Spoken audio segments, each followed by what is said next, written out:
को गड्ढा मुक्त बनाने के लिए लोक निर्माण विभाग की तरफ से प्रदेश भर में अभियान चलाया जा रहा है, लेकिन इस अभियान में बारिश बाधा बनती नजर आ रही है। बारिश की वजह अभियान में रुकावट आ रही है, जिस कारण सड़कों को गड्ढा मुक्त करने का अभियान 10 अक्टूबर तक पूरा नहीं हो पाएगा, जिस वजह से पीडब्ल्यूडी ने अभियान की तिथि बढ़ाने की तैयारी शुरू कर दी है। उत्तर प्रदेश के परिषदीय प्राथमिक और उच्च प्राथमिक विद्यालयों के 5.5 लाख शिक्षकों और शिक्षणेत्तर कर्मचारियों के लिए बड़ी राहत की खबर है। अब उन्हें छुट्टियों के लिए शिक्षा अधिकारियों के दफ्तरों के चक्कर नहीं लगाने पड़ेंगे और छुट्टियों को लेकर उनसे की जाने वाली वसूली भी खत्म हो जाएगी। शासन ने स्कूली शिक्षा महानिदेशालय के छुट्टियों के सरलीकरण से संबंधित प्रस्ताव को मंजूरी दे दी है। मुख्यमंत्री योगी आदित्यनाथ की अध्यक्षता में आज हुई कैबिनेट बैठक में कई महत्वपूर्ण प्रस्तावों को मंजूरी दे दी गई। बैठक में विद्या विश्वविद्यालय मेरठ और केडी विश्वविद्यालय मेरठ की स्थापना को मंजूरी दे दी गई, तो वहीं उच्च शिक्षा प्रोत्साहन नीति पर सहमति जता दी गई है। बैठक में खरीफ विपणन वर्ष 2024 में मूल्य समर्थन योजना के तहत मक्का, बाजरा और ज्वार की खरीद को मंजूरी दी गई है।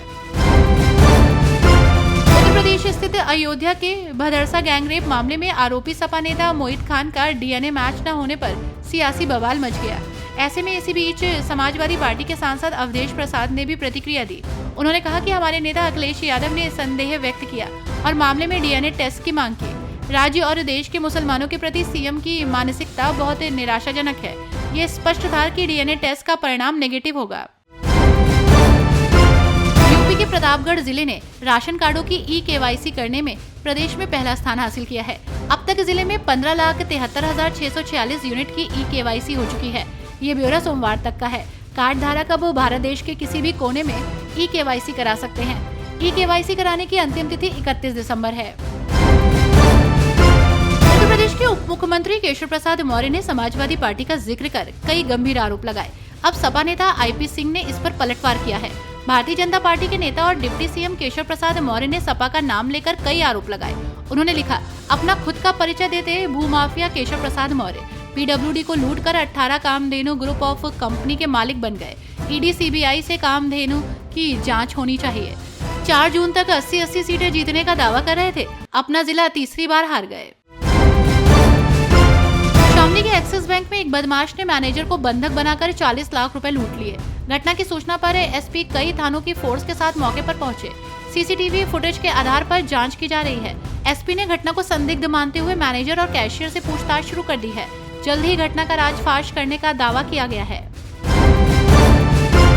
युवा क्रांति सेना और विद्या फाउंडेशन ने शहीद भगत सिंह की जयंती पर एक शाम शहीद क्रांतिकारियों के नाम कार्यक्रम का आयोजन किया। सेक्टर 33 स्थित महाराजा अग्रसेन भवन में आयोजित किए गए कार्यक्रम में बीएस मेमोरियल पब्लिक स्कूल के छात्र छात्राओं ने देशभक्ति कार्यक्रम भी प्रस्तुत किया। साथ ही युवा पीढ़ी से नो रेप के संदेश की अपील का नाट्य प्रस्तुत किया।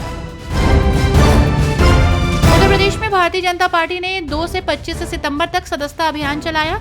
हालांकि बीजेपी के सांसदों और विधायकों के जरिए सदस्यता अभियान में दिलचस्पी नहीं लेने की वजह से प्रदेश अध्यक्ष भूपेंद्र सिंह चौधरी खासा नाराज दिखे। इसके बाद उन्होंने दूसरे चरण में सभी सांसदों और विधायकों को सदस्यता के लिए निर्धारित लक्ष्य को पूरा करने की हिदायत दी। 2025 के महाकुंभ में संगम का क्षेत्रफल 60% कम हो गया है। गंगा नदी अपने दाहिने किनारे की ओर लगभग 500 मीटर तक स्थानांतरित हो गई है। आईआईटी गुवाहाटी और रुड़की के विशेषज्ञों को सर्कुलेटिंग एरिया बढ़ाने के लिए बुलाया गया है। ड्रेजिंग मशीन द्वारा लगभग 150 मीटर से 175 मीटर तक नदी का तटीकरण का कार्य होगा। इससे लगभग 250 वर्ग मीटर संगम का सर्कुलेटिंग एरिया बढ़ जाएगा।